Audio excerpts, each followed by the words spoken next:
ഞാൻ കാനഡയിലെ ഏറ്റവും ഗ്രേറ്റ്ഫുൾ ആയിട്ടുള്ള സ്റ്റോർ ഉണ്ടെങ്കിൽ അതിലൊരെണ്ണമാണ് Tim Hortons. First and foremost കാരണം പറയാം. ഞാൻ ആദ്യം കാനഡ ലാൻഡ് ചെയ്തപ്പം കഴിച്ചതും കുടിച്ചതും ടിം ഹോട്ടൻസിൽ നിന്നാണ്. ഫ്രഞ്ച് വാനിലയും ടിം പെറ്റ്സും.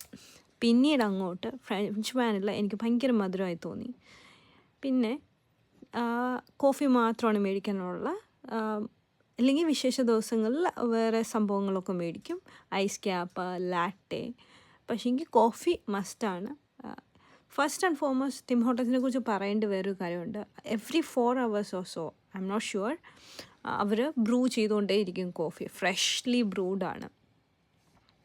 ഈ നല്ല ലോങ് ഷിഫ്റ്റും ടയറിങ് ജോബും ഒക്കെ കഴിയുമ്പോഴോ അല്ലെങ്കിൽ സ്റ്റാർട്ട് ചെയ്യുന്നതിന് മുമ്പോ അല്ലെങ്കിൽ ഇൻ ബിറ്റ്വീൻ ഷിഫ്റ്റോ ഒരു നല്ലൊരു കോഫി ടിം ഹോട്ടൻസിനെ കുടിച്ചാൽ നല്ലൊരു എനർജൈസിങ് ഫീലാണ്. ഞാൻ കോഫിയോ ടിം ഹോട്ടൻസോ പ്രൊമോട്ട് ചെയ്യുന്നതല്ല, എൻ്റെ പേഴ്സണൽ എക്സ്പീരിയൻസ് ഞാൻ പറഞ്ഞതാണ്. പിന്നെ ഇത് കാനഡയിൽ വന്നിട്ട് ഞാൻ ആദ്യമായിട്ടാണ് ടിം ഹോട്ടൻസിൻ്റെ ഒരു മെർച്ചൻഡൈസ്ഡ് പോലത്തെ ഒരു സ്റ്റോർ കാണുന്നത്.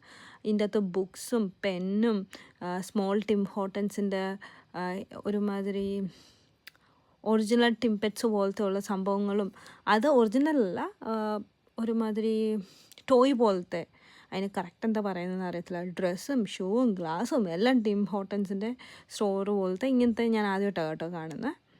അപ്പം ആദ്യം ഒരു സ്റ്റോൾ പോലെയാണ് അവരിട്ടത്.